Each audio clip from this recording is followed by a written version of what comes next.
Tahun lepas, pasukan bawah 23 Indonesia kalahkan Korea untuk ke separuh akhir Piala Asia 2024 bawah 23 tahun. Semalam, pasukan bawah 17 tahun Indonesia kalahkan Korea di peringkat kumpulan Piala Asia bawah 17 tahun. Ini sebenarnya pencapaian yang luar biasa yang perlu kita jadikan teladan, memandangkan yang berbaingnya adalah anak tempatan Indonesia, dan mereka ini akan menjadi pelapis bagi skuad utama Indonesia pada masa hadapan. Kalau kita nak lahirkan lebih ramai pemain tempatan berkualiti untuk menyaingi pemain asing dalam skuad utama kebangsaan, maka amatlah penting untuk kita fokus perkasakan pemain tempatan di peringkat bawah akar umbi ni. Kalau diikutkan, pasukan bola sepak Indonesia bukan sahaja berjaya di peringkat tertinggi, bahkan mereka juga berjaya di peringkat bawah. Jadi kita di Malaysia pun kena pulun habis persiapkan pemain ubi tempatan kita ni supaya kelak mereka dapat bantu skuad utama. Setuju tak? Kita mampu melakukannya untuk mengejutkan Korea Selatan, juara 2 kali, finalis edisi lalu, jika mereka mendapatkan jaringan di penghujung permainan. Lontaran jauh dari Fabio Azkar Irawan. Terus ketiak harapan ditanduk keluar. Percubaan baik. Mereka mahukan sepakan penalti dan mereka mendapatkannya.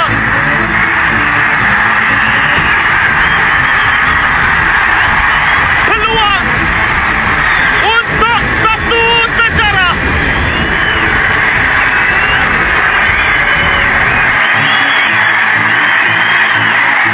Dalam 4 percubaan, ini jadi wira seluruh Indonesia dengan satu tendangan dari jarak 12 meter.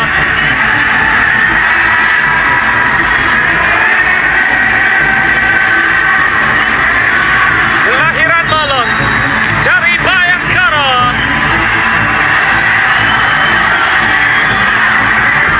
Diselamatkan, tetapi masih lagi masuk.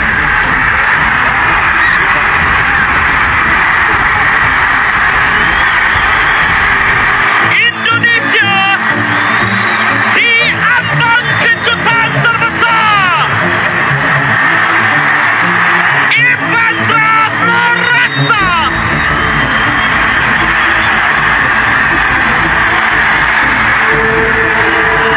dari Malang yang pertama dinafikan, namun beliau terus mengejar untuk bola muntah. Dan Garuda Muda sedang mencipta satu sensasi di tengah.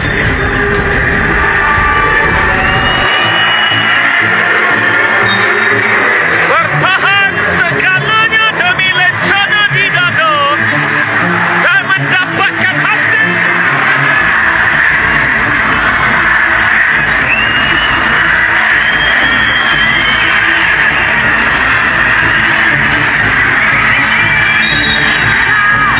Luar biasa. Hari kedua Piala Asia bawah 17 dan sudah ada satu cerita sensasi dari Jeddah. Garuda Muda Indonesia tidak pernah menewaskan Korea Selatan dalam kejuaraan ini sebelum ini. Dan muncul kelompok 20-25 bertahan selama 90 minit. Kemudian muncullah Evandra Floresta.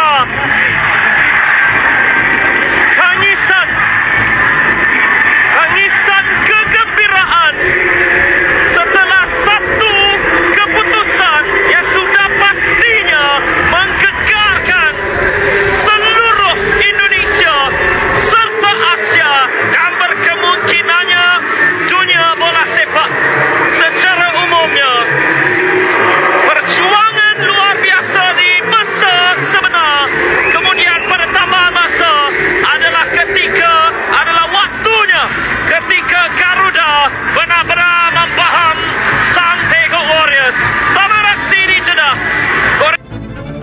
Malaysia, macam mana kita nak mengikut jejak langkah pasukan Indonesia, Thailand? Macam mana Datuk? Datuk tengok macam mana? Mana yang lebih sesuai ataupun kita ada identiti kita sendiri?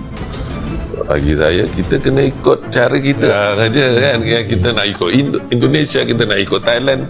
Tak, Harimau Melaya ni menjadi satu pasukan yang disegani lah. Dan, jadi kita kena pastikan bukan kita nak mengikut orang. Kita duk cakap dia ni macam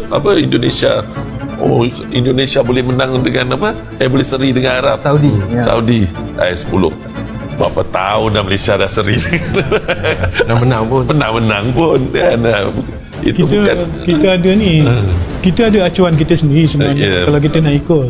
Tapi acuan kita tu yang kita dah bina lama daripada zaman sebelum kita merdeka, kemudian zaman kita merdeka, daripada nama tanah Melayu kepada nama Malaya, kemudian nama Malaysia, kita dah ada acuan tu kan. Pemain kita adalah pemain yang menerusi complement each other antara kaum Melayu, India, Cina, menyebabkan pasukan kita kuat. Kita layak ke Olimpik 72, kita layak ke Olimpik 80. Kita boleh buat sebenarnya. Akhir-akhir ini kita tidak, orang kata, tidak menunjukkan bahawa kita ada kuasa, masih lagi kuasa bola sepak di Asia Tenggara. Seperti kecewa dan hari ini kita mengambil jalan pintas, shortcut, menggunakan pemain naturalisasi dan juga warisan. Ini yang Indonesia sedang lakukan. Sebab Indonesia dia tak, sebenarnya dia istilah naturalisasi tu tak ada pada Indonesia. Dia sebenarnya pemain warisan. Dia mensyaratkan pemain yang mempunyai darah Indonesia. Dia bukan macam kita pemain import yang kita diberikan. Yalah, itu maksud saya itulah. Adakah kita nak menuju ke arah kesemuanya pemain warisan? Bukan kesemualah, 90%, 80%, sebab baru-baru ni kita tengok skuad Indonesia kesebelasan utamanya mungkin 2 sahaja pemain homegrown. Adakah kita menuju ke arah situ ataupun kita nak mengikut jejak langkah Thailand di mana lebih sustainable, liga lebih baik, dan kita tahu pemain-pemain Thailand ni banyak yang berkualiti, yang banyak bermain di Liga Jepun. Macam mana Pak Bambin? Nombor satu, saya rasa ada sejarah je, acuan yang mana dan sebagainya. Mungkin isu yang paling utama, contohnya Piala Asia kita layak dengan akhir on merit. Kali pertama dalam tak kita main 3 peringkat kumpulan, 3 kalah. Kita nak pastikan kalau kita layak sekali lagi, nombor satu nak pastikan kita layak sekali lagi. Kalau swasta ke tak swasta ke, FAM ke, untuk kehadapan dan seumpamanya. Daripada 3 main 3 tak ada kemenangan, satu seri tak ada kemenangan. Kita nak kena memperbaiki, improve on that lah. Sama ada gunakan pemain naturalisasi, sama ada guna pemain warisan, pemain tempatan sahaja. Datuk Dola kita pernah menang dengan Arab Saudi. Jadi inilah isu dia sekarang ni.